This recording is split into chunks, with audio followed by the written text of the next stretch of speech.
We're gonna show you just some boundary training here, things that we do. Sit every day with Daisy. Whenever I'm going through a gateway or a doorway, it's sit, and then I open the door because it's much harder for a dog to stay seated when the door is opening, so I always do the sit before I open the door, just to make it as hard as possible, which means they would be better for learning that, of course. I step through to accentuate the fact that this is my boundary, not hers. And then she waits till I come back next to her and waits to walk through with me. Okay.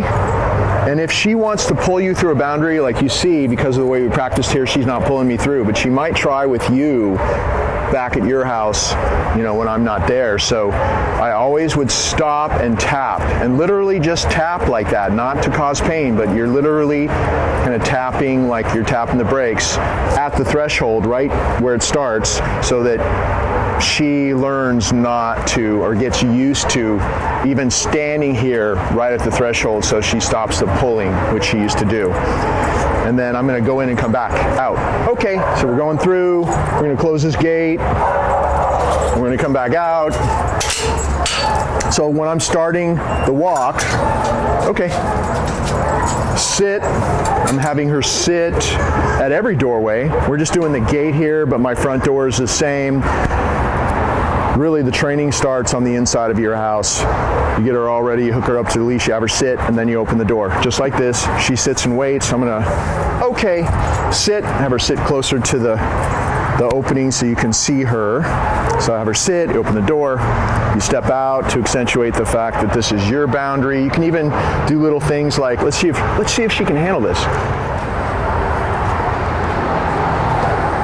And the first time that she has a success, good, with you doing something new, and that was something brand new that I haven't done before, stepping through really fast. Usually I would just step through the first time, come back, and she goes with me, so that was the pattern in her mind, and so that's why she made a couple of mistakes before, you know, and I had to reset her before she did it correctly, and then I rewarded her the first time she did it correctly. Okay, and now we get to move on. So it's just a little example of all kinds of different things you can do to make her training even better. And it's an example of how once you teach the dog how to think, which now she knows how to think through the training, you can do more advanced things, sit, or work on little issues, and she might make a mistake or two, and then the third time, or maybe even the second time, she succeeds, does it your way, you reward, and you move on. And then you're always pushing the envelope a little bit all the time to always make sure that you're always working on something, some little issue that you might have, or something brand new you throw into the mix that you try, so that she never gets bored. Good. And you're always progressing with the training, because obviously, as we've spoken of, the training never stops. You're going to be practicing this for a while since she's a puppy, and okay, you want her to be really good when she's an adult. So all I did there was boundary training with a curb. We stop at every curb. And then I count walking across the street as the calm zone. And if she's ever pulling you, all you have to do is slow it down. Slow down the walk, tap and release, tap and release. The leash is always loose. And then on the other side, sit, and she gets released here, go. And then that's actually the way this whole process from the front door to the gate to the curb to here is how I start the walk every day with her, with every dog. And then you have a much calmer dog when you're starting the walk, much easier to control, because she gets pretty hyper, as you know. So all these boundary trainings, very important to practice whenever you can. Curbs, doorways, gateways, always practice this way. And it's like a big chunk of your training right there. You have to walk through these boundaries with her anyway. Just do it exactly like this, and it'll really help you keep her calm and even better than she is now.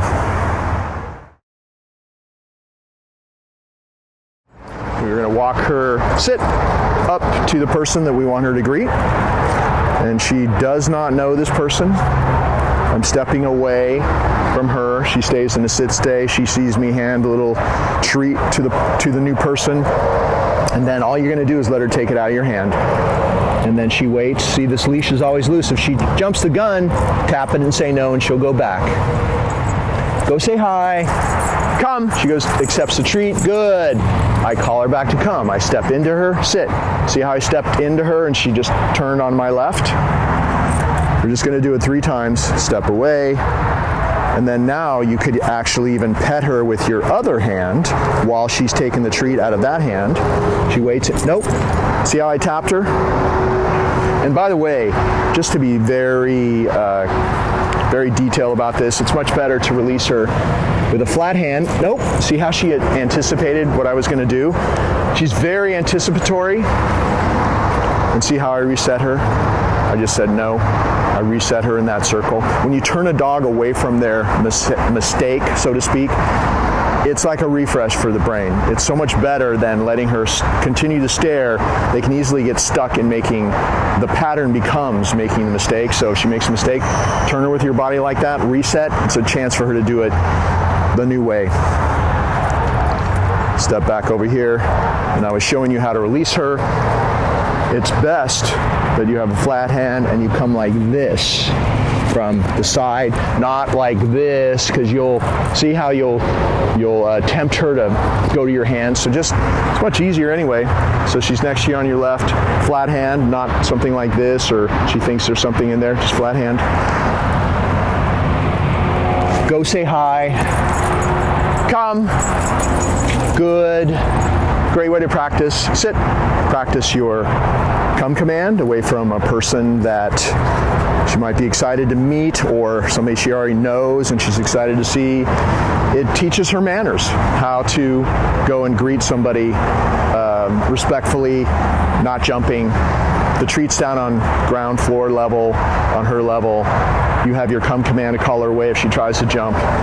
And I do this every day with somebody, with her. So she really learns this is the way to meet somebody appropriately. Go say hi, last time. Come. Call her back to come to you. Good. Sit. And that's your greeting routine. Sit. We are practicing our basic commands here in a place where there's a lot of distractions, a lot of things that might make her pop up. And I'm just walking around her because this is a basic sit stay. This is what I think a basic sit stay would be. It's where no matter where you are, whoever's holding the leash can walk behind her, walk around from both sides, just basic stuff. And then when you want to reward this, you go back next to her, eye contact. Good, you reward her. And if she were to pop up, let's pretend that somebody came by too quickly or whatever, and she popped up. Go. Let's pretend she popped up. That was, I released her, but let's pretend she made a mistake. You would say no. You step into her, do that little turn there where you saw what I just did. Step into her, do your little turn her away from her mistake, so to speak. That's the way that I describe it. And reset her. Make sure that you release her from a real sit stay where she hasn't gotten up until good. You can reward. See how that's all right. No, it's okay. You can walk past. Doesn't matter. Yeah, we're not even here. We're not here. Good. Eye contact straight down. Subtle but very powerful. So you put the reward by or between your eyes actually. She looks right in your eyes as you give it to her. She's looking at in your eyes continuously. So it's very powerful and creates a much stronger bond if you reward that way instead of doing this, where it's more like you're her servant or valet that somehow feeds her. And then to release her, just to be free, you pat her chest and say, go, and she's free. Hi, baby. Oh my God, she's so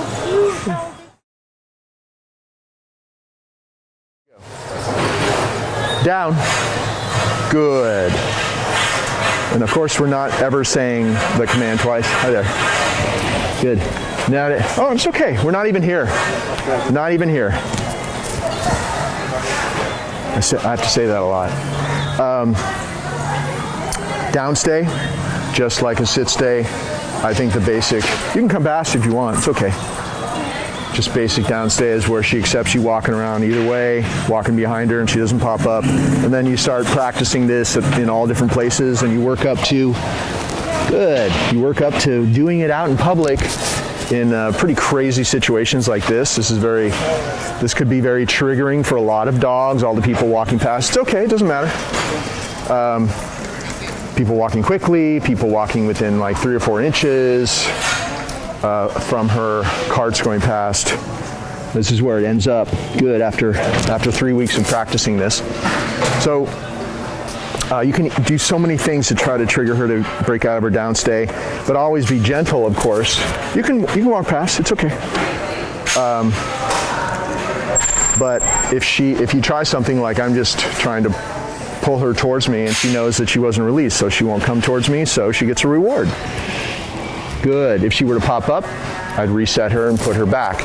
So since she's really good at this now, and it's okay, you can walk past, doesn't matter. There, she made a mistake. Oh, and she put herself back. See what happened, and you'll see what's about to pass by right here. Oh, there's a line here. Can you just go to your left? So that was just, there's a bunch of people coming there and then going like that. There were a bunch of kids there. Anyway, she popped up and she realized that she made a mistake and she put herself back, which is kind of cool. And that's just the result of practicing a lot out in public like this. If she were to make a mistake, let me release her. Okay, sit, go. So let's say that she popped up out of a downstay before I released her. I'd say no, and I would step into her and just gently but firmly put her back. And you see I barely have to lift my foot. Now this is all these things that you're seeing and all these things on the video are a result of me practicing with her and teaching her these. And so we practiced hundreds of times with most of these things.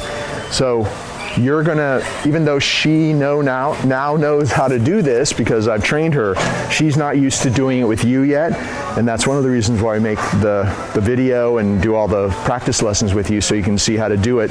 But you, in order to have this, you have to practice with her a bit because she's not used to doing this with you, and especially if I'm not there anymore. So good, make sure that you practice and practice just in this way.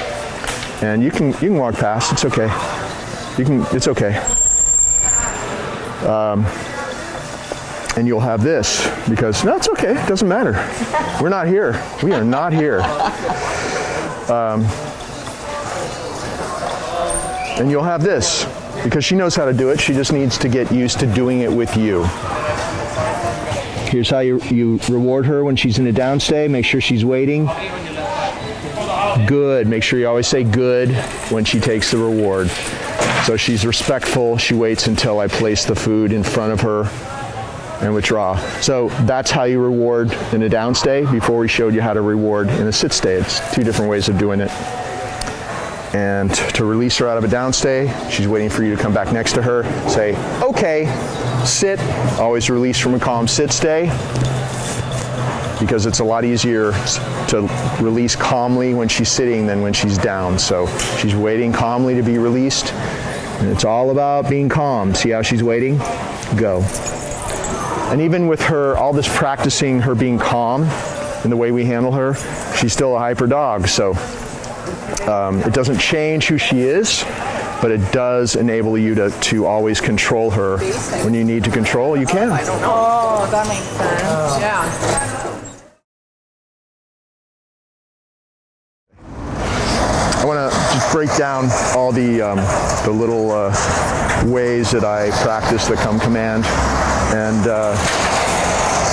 just show you how I hold a leash, which is first of all, if you do it this way every time, it just becomes like second nature and you never have to think about it. So when I'm walking her, when she's on free time, I always have the leash loop over my left wrist. That way that hand's free, but she can't possibly ever get away. And your biggest enemy is a tight leash. So any kind of this kind of stuff or that is going to just make her pull away from you. And tension on the leash creates tension in the dog. And so you don't want any tension. You want to have a loose leash. You don't need to restrain her because you always have your come command. Good. And the reason that we're practicing this way It's because we have distractions walking back and forth. Come. We have somebody coming to the side of us, so we're going to avoid her. Good. And you can watch how I'm doing this. You'll have this video forever, so you can see how I do different variations of the come command. Good. You see how she turns away? Good. This is what happens when you practiced a lot with a dog. They just start seeing a distraction. They're so used to being called away from distractions, whether it be another dog or a person or a bicyclist or whatever, that before you can even say the come command, they'll come back to you, which is what we want. Good girl. And try not to ever miss an opportunity when she turns back to you, because you always want her to love to come back to you when you call her. Come. See how she's putting on a leash? Good. Resist the urge to do this and drag her around. You don't need to now because you have the training. She has the command. So the leash is always loose and she'll be much more relaxed that way, but it's still there so that if you need to, you could, you can keep her from running out on the street or whatever. Just plug in your come command. So left hand leash, right hand's for the reward, and you notice already from watching that it's always a closed hand, because when I'm practicing this command and we're anywhere, I always have rewards and I have a leash. But when in an emergency, when there's no leash and no reward, let's say that somehow she got out and she's running across the street or something like that, it will work without it. We practice with the leash and with reward so that when we need it, we don't have to have it. So come, see this? Good, very good. It'll work over and over and over again. Go. Good girl. She saw the people with the cart. She turned back to me. I petted her. Good.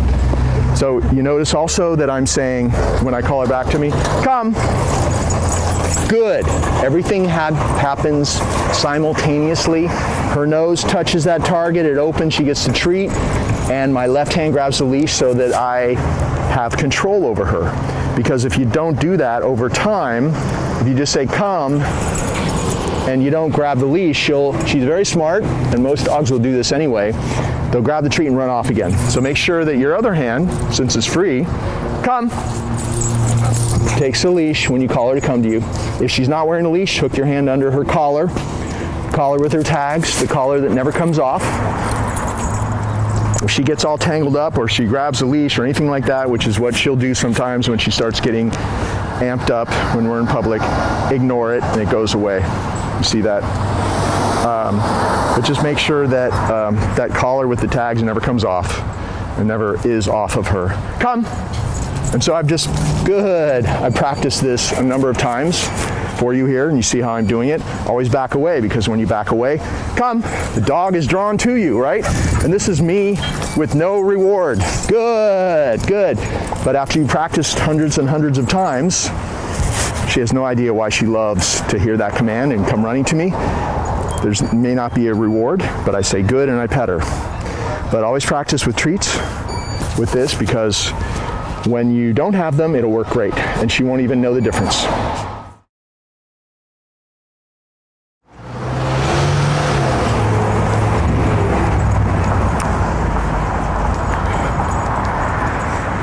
And I'm just walking Daisy on free time. And this is how I do it. And of course, I'm always ready to grab a reward and call her to come if I need to. Or come in an emergency. Good, something pops out and I have no time to grab the reward, then it still works, as we showed you already in the other, the calling to come segment of this. But just walking is, it's a free time thing. You do it on a loose leash. As far as leash walking etiquette, just keep it loose. You have this little tiny prong collar on her, which doesn't cause pain if you're using it the way that I've showed you, and is a very controlling factor, because when you tap it like you see me doing, it closes with the same pressure all the way around. That's why it works so well. Just a regular collar, it's going to be right here, mostly all right here. This little prong collar closes with the same pressure all the way around. And all you have to do is tap and release, tap and release. And for some reason, if that's not working, if she wants to run over to some other dog or something like that, you just come. Use your come command. Good girl, good. Not using rewards here, just to show you that after you've practiced for a couple of weeks with rewards, which is what I want you to do, then you can do what I'm doing, but always practice at least every day. Give her a couple of rewards for coming to you, but if you're going to call her to you 10 times, give her, a couple of rewards in those 10 times, so you always keep her primed to do it when you don't have rewards, and then you'll have the best recall. She's got a really great recall already, away from just about anything.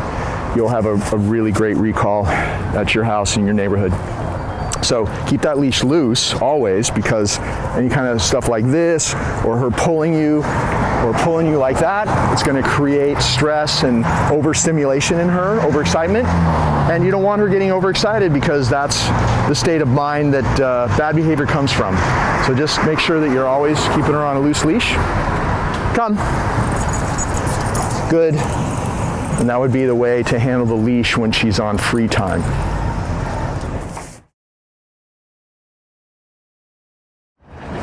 Okay, sit, good, okay, sit, good, okay, sit, good, okay, sit, good. So that's one little exercise you can do to slow a dog down, to keep them from, or to teach them to walk with you slowly and not pull you. And all it is just every step or two, sit, reward straight down, eye contact, really important. If you want her to stare at you all the time, if you want her to always have eye contact with you, you don't have to have a command for that. Just, it's how you train her that matters. She's always looking at me. It's because when I reward her, I lure her to look into my eyes. Good. She's looking into my eyes when I give her a treat and say good, and I can't get her to stop staring at me now. So there's no look at me or anything like that. You don't need that. Just train her this way, continue to handle her this way, and she'll be staring at you all the time, which is what you want. With love in her eyes, of course. So another exercise, leash walking exercise, okay, would be this. Come on, pups, come on, this way, come on. Sit. Okay, left hand circles. Come on, this way, come on. She loves stuff on the ground. Come on, this way, come on. Sit. Good. Okay. You need a wide sidewalk for this. Sit. Good. Okay. I'm getting too close to the camera here, so one last time. Come on, this way. Come on, this way. There's something that she wants to eat on that sidewalk. Left circle, at the end of that left circle, sit. Good. So there are left circles. Walk down a sidewalk, left turn, sit. Walk down 6 or 8 feet, left turn, sit. Just keep doing that. And you see, she might occasionally jump up, or she might want to sniff something on the ground. And notice how I don't stop. The most I did was to tap her as I kept moving, and exert what I would call a little bit of leadership energy, which is, okay, like, come on, let's go. We're doing this. Okay. Sit. Good. Because if you stop or if you drag her, and the leash is always the tapping, tap and release, never dragging her. So it's something you have to get used to. If you drag her around, she's going to pull away from you, and it's all going to start to fall apart. So she is since she's a Cane Corso puppy, I've been told, she's a very strong-willed dog, and it's great that you got her trained this early. But you want to do these little exercises at least 2 or 3 minutes a day. Doesn't take a lot of time, just do them, and it'll really help you be able to control her as she continues to get bigger. Okay.